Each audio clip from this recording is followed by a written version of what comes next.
Hey, this is a series where I look at Steam games that you've probably never heard of and I haven't done in a while, so now I'm doing it. Bugger me senseless, let's do this! First up is A Bastard's Tale, and with a name like that, you'd expect a story about a fluffy bunny rabbit named Gerald hopping down to the corner store to buy some tasty lollipops. Nope! This game will fuck you till you bleed.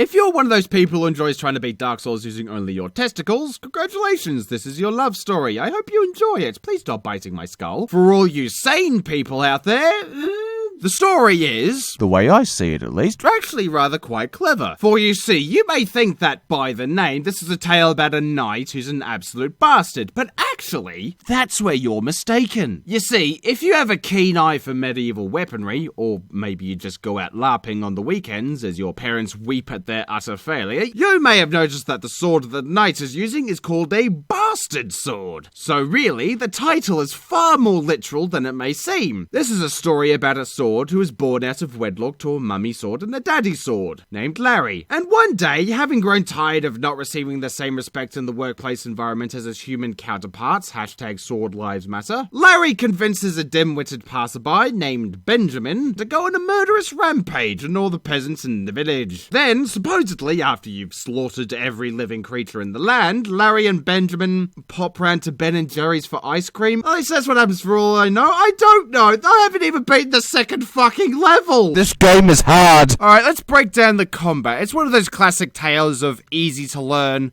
fucking impossible to master. This is a 2D beat-em-up side-scroller dealio. The controls, fairly simple. You slash left, slash right, and slash overhead.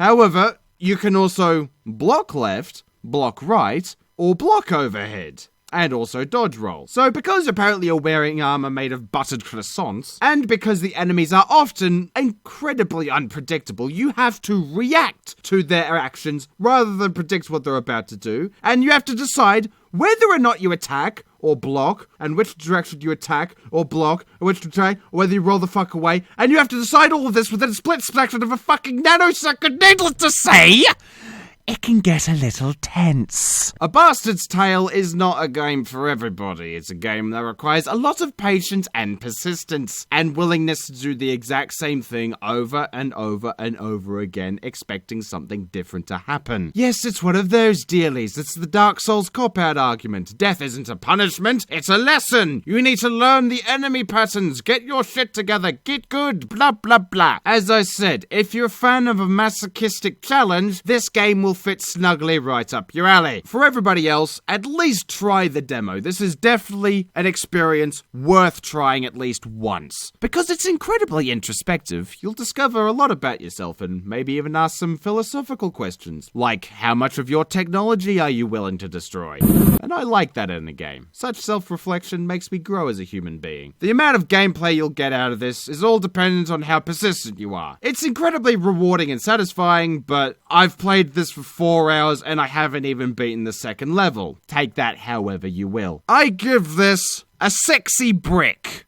out of 10. Now, if that didn't tickle your fancy, next up might be a bit more interesting to all you dirty Minecraft playing casual peasants. It's Reassembly! And bit of a warning, this is a little addictive. Now, I'm gonna set a challenge here. I am merely going to detail the premise of this game, and I want you to not instantly go out and buy it. Trust me, it's a lot more difficult than it sounds. So, you build a spaceship using the parts and weapons and rockets that it gives you. You can make it look however you want, and once you do, you fly around space collecting resources and fighting other spaceships to upgrade and unlock more parts and even build up your own star fleets. You build and unlock new shits and you keep going until you become the scariest motherfucker in the galaxy. You've just jizzed your credit card all over the Steam page, haven't you? Well, at least stick around while it's installing so I can keep getting some of that sexy ad revenue. So this is one of those games kind of like Minecraft or Terraria where the story is, what the fuck do you want a story for? It's a game, just have fun, you stupid bastard. Sandbox is one of those genres that you just do shit for the sake of it, literally. It's in the word. It's a fairly simple fucking concept. It's just a bit of fun. It's a way to use your creativity to express yourself and just fuck around a bit. It's why these games are usually so popular with children. You don't have to think, you just have fun. Am I saying children are stupid? Yes. Yes, I am. Now, that's not a very deep game. In battles, the most complex strategy you'd expect to use is the one with the biggest stick wins, but it's a lot of fun. It gives you a lot of control over a lot of things, even the names of the species. And yes, there are so many variations of different ships, including the Terrans, the Farmers, the Reds, the Tinkrels, the Crystalline, the Bees, and the Sentinels. Although it would be nice to combine these different factions to experiment a little bit, but hey, we wouldn't want any disgusting mixed races destroying our glorious Ubermensch. Oh, speaking of race superiority, my personal favorite's probably this one and this one. I mean, this one is just generic pew-pew laser kapow type deal, standard practice, it's good to start off with. Then you got this cheeky little feather here. His shtick is super spaceship lightsabers. It's as awesome as it sounds. Whoop whoop! Pray your anus. Everybody else is just kind of meh, bit too underpowered, take too long to get going. Particularly this bloke right here, which is perfect for anybody who actually hates playing the fucking game.